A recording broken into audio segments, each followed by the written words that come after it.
My name's David. I work here at Letters Bookshop right in downtown Durham, which is where we are filming. We're mostly used, but we do have some new books. Bookstore, and we have, I already forgot what I was talking about. Where do you get your books from? So the used books, we get them from all over. We have people come and do buyback. We do that every single day. So if you have used books, you can come in and we'll give you credit or cash. We go to thrift stores, library sales, anywhere where they have books. We pretty much go and seek them out. And then we do also have some new books that we order from the warehouse that we work with. Cool. And how long have you been in Durham, or the store? So the store opened a little bit less than a year and a half ago. Okay. Been here a little while now, and the owner, I know that he wanted to open up a store in Durham, and specifically downtown Durham, because they've been missing one for about 5 years. It used to be the Book Exchange in downtown Durham, and so when that closed, there was just nothing around until you hit the regulator, which is more than a mile and a half. Yeah, you don't see many bookstores anymore. Exactly. Yeah. So he wanted to make sure that with the resurgence coming into Durham, that there was a bookstore that would be affordable and that everybody could come to. Do you think a lot of people just aren't into books anymore and get the Kindles and iPads and? It's interesting.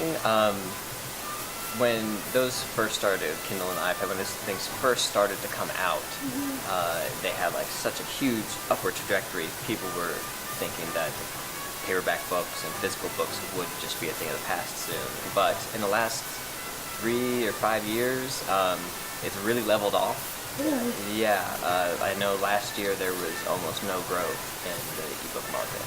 Wow, I didn't know that. Yeah, so it seems like, I feel like there's always going to be a place for physical books. Right. It's a very different reading experience, and while there are some very good aspects for e-readers, being able to travel with them and have so many books all on one little device, it still just is not quite the same quality as if you were reading with a physical book. Is that how you feel personally? Yeah, I have an e-reader. I've used it twice. I just can't get into it.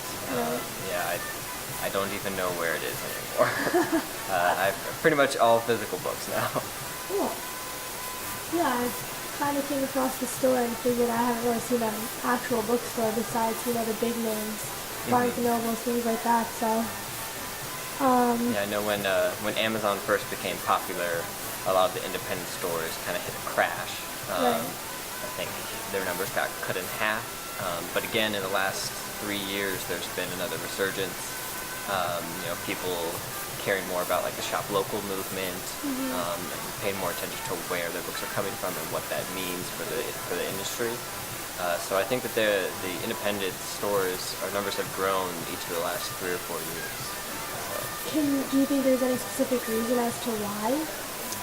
I honestly think it's just people being more aware of, what sort of business practices Amazon has, and again, the shop local movement. There have been a few shop local days pretty much every single year, and that's been really crucial to have people just think, specifically on that day, but just in general, think, where is my money going, and what does that mean? Right. So real books are more meaningful to certain people. Yeah, real books are, I think. But you can even order real books on Amazon too. But I think it's just important for people to know that we, just the owner and I who work here, and we live here locally. We patronize all of these local businesses here. So it's just a matter of sort of investing in the community, I guess. Right. Cool. And when you're looking for books, used books, new books, do you typically kind of stick towards the bestsellers, or do you do you read the books before you buy them? So we don't read all the books just because we have over 5,000 books in the store, so we couldn't possibly read them all. But we do select them based on, if we know it's been a bestseller, if we've heard good reviews, if we know anything that is particularly interesting about the books. I know you're not supposed to judge a book by its cover, but every now and again I'll just see a great cover and be like, I want that in the store. Right. This looks really nice. So it's really, it's just a a lot of different judgments that go into it. Because since we are dealing with used books, we like gently used books, ones that feel practically new. So we also have to make that judgment of like, if we find a really good quality, a rare book that we don't see a lot, but it's a little bit beat up, is it still worth it to bring it into the store? So there's a lot of factors that go into it. Okay.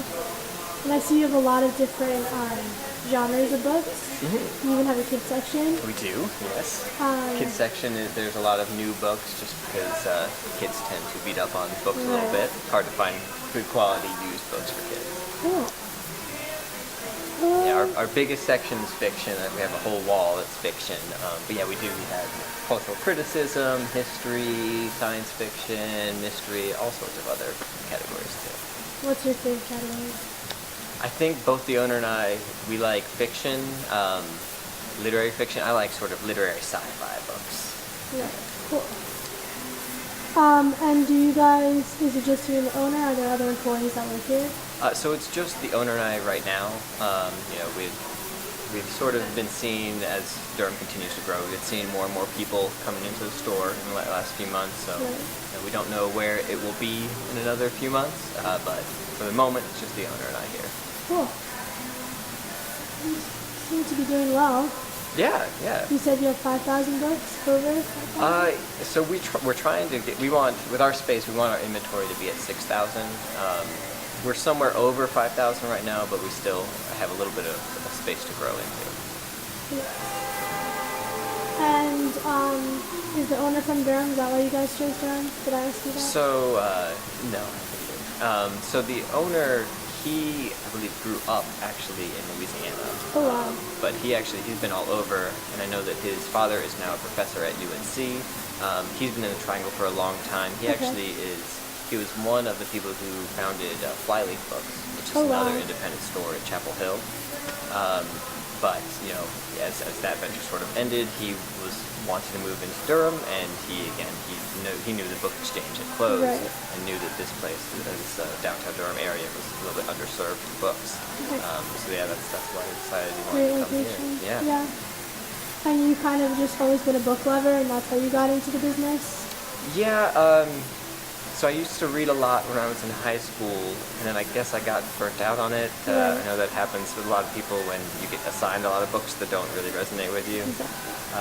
So then I was actually, when I was at UNC, I was a physics major for a while. And then I ended up getting an English degree with a physics minor, a history minor, because I didn't really know what I wanted to do.